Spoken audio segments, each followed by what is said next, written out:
Good day everyone, especially to you Ma'am Zamora. I am Judy Claire Diawitin with my co-members Kira Isa Princess Jeter and Chris J. Malcabondok. Our topic is about student diversity and motivation. Learning objective. First, reflect on personal experience related to motivation and learning. Second, present the social and cultural influence on motivation through a graphic organizer. Third, state and explain two principles or the social and cultural influences on motivation. What is motivation? Motivation is the internal process that activates, guides, and consistent behavior toward achieving goal. So, in other words, motivation is the thing na maka-push forward to achieve your goal. The next topic is about factors influencing motivation. First, age. Younger student may seek approval from a teachers while the older ones may seek per approval. So, in other words, is a younger student mas gusto nila i-compliment sila sa maestra. For example, very good. Mao makamotivate sa ilaha. And older student is mas gusto nila i-compliment sa ubang tao or friends. Mao nang samot sa ila makamotivate. The second is developmental stage. Motivations with age, younger students are more intrinsically motivated while older students may focus on performance goals. As students grow, what motivates them change. Younger students like to learn because it's fun or interesting. It's called intrinsic motivation. And the older students may try to good grades or look smart front of others is called performance goals. Third is female tend to have higher need for affiliation and perform better academically. For example is girl is makamotivate sila ang compliment sa maestra. For example, performance sa ACADS. Masamot sila ma-motivate o mapadayon kay tungod sa mga compliment sila mga classmate nga elaborate lagi na siya. Masamot sila mapadayon na i-focus bito ang iya performance sa ACADS. And then ang boy is wala sila i-compliment ba sila sa ibang tao or silang classmate nga bright sila or something na wala sila ana. Ang ilang goal is makatap ra sila sa ACADS, like makamawit honors like inana. Wala sila kung nabay naka-observe silang performance sa ACADS. Fourth is socio-economic background. Student from low income families may face challenge in motivation in academic achievement. For example, ako, like, nag-boarding house man ko. 200 ako allowance, dapat igon ako na siya 1 week. Then, sometimes, na ako nga, magundang na lang ko kay, like, ang problema bito ako sa project sa eskwelahan or friend nga, sometimes, ang amot-amot sa eskwelahan nga, like, 50, dapat, 200 ba? So, lisod ki sa ako part nang ako motivation bito nga gusto ko mahuman makunaw na ako nga magundang. Then tungod sa ko mama nangin siya nga if maglisod ka kung maglisod ka na dili nimo kaya so magundang ka na lang.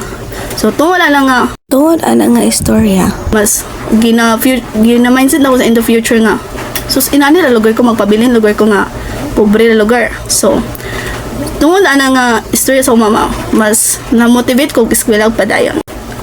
5 is cultural background. Cultural influence shape the attributes students make about success and failure. Effort versus ability. For cultural background is focused on effort and ability of the students. Tungod sa influence sa pamilya, culture na ninyo like gaingon sila nga work hard until you succeed. Manang ga-focus na lang jud ka sa imuha effort and ability in order maabot ni mo mga pangandoy. 6 is cultural different. Student from Asian American families. usually think that working hard to success, while students from Western may think success comes from being smart. So, in other words, students from Asian American families, ginathink nila nga work hard to success. So, work hard to until you success. So, mo nila ilang ginahunaw na. Murag ilang mindset bitaw na sa imong pakakugi mo na maka-success sa imuha. And then, while student from Western, hunaw na nagidila nga ang nakasuccess sila is bright. The next topic is research finding on motivation. Young children versus older student. Younger children seek teacher approval while older students seek peer approval. According Juvenin and Wiener, year 1993 is young children is mas gusto sila ang compliment or approval sa maestra. And then, ang older student, mas gusto nila approval sa uban. Older student is, mas gusto nila dali buhaton kaysa lisod buhaton. Mo nang ilang motivation is agkaanang bitaw ag kawala.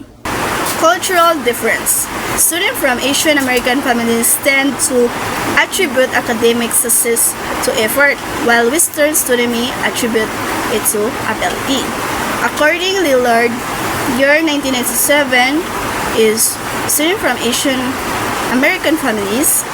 Kung sa human sila pag-eskwela, it's because silang effort. And then, Western students, well, ang ila pagtuo is talent or ability ang nakpakahuman sa ila pag-eskwela. The next is gender difference. Female have a higher need for affiliations and are more academically engaged. According Black, year 1983, for example, is mga babae. Mas gusto nila i-compliment sila sa maestra or friends, while ang boy, wala sila paki kung i-compliment sila sa friends, maestra, or ibang tao. Ang ilang gusto is makatap lang sila. This is my last topic. The next is reporter is Mr. Makabuntok. Good day to each and everyone. This is my part, social and cultural influence.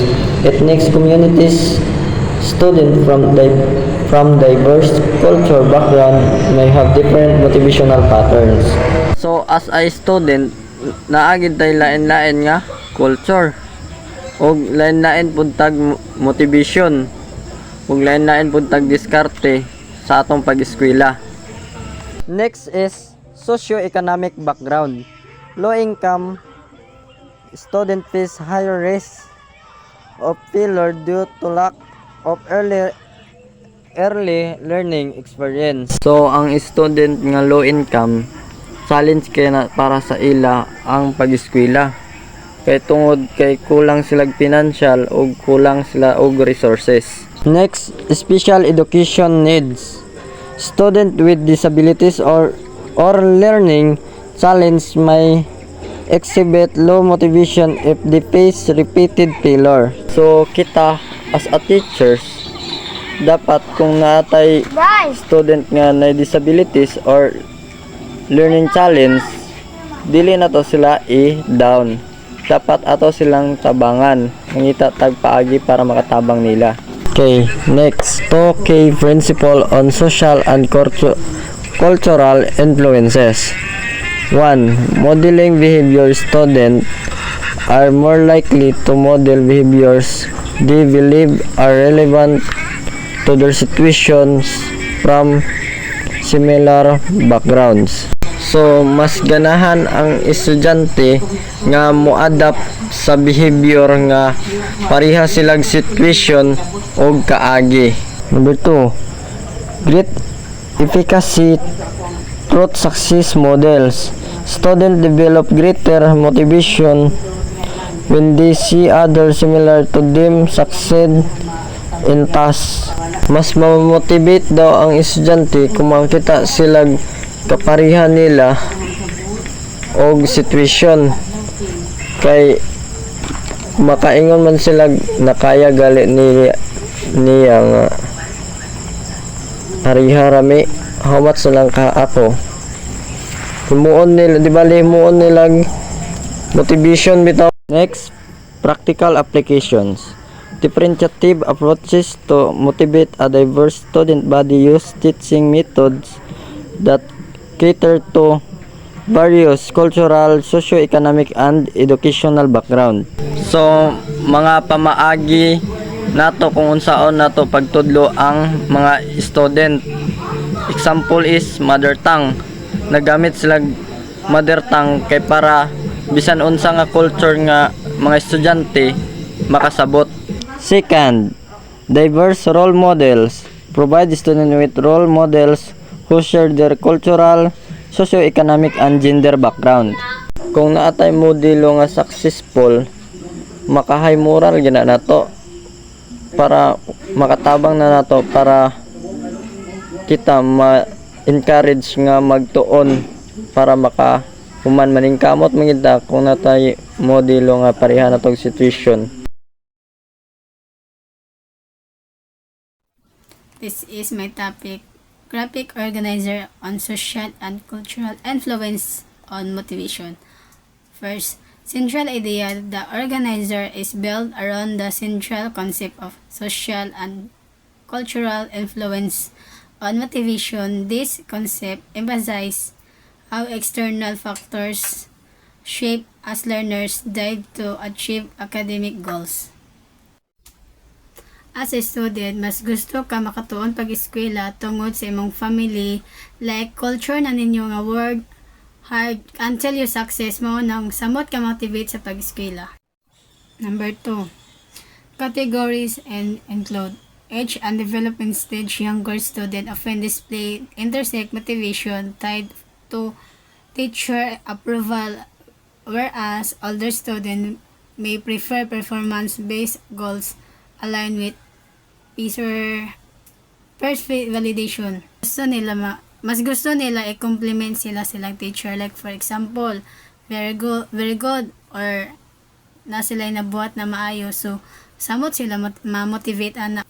Well, ang older gusto nila i-show ang ilang ability or ginapakita sa tao or teacher nila nga mas maayo gid sila. Or third, gender differences in motivational indigency are evident, such as female exhibiting a higher needed for affiliation and engagement.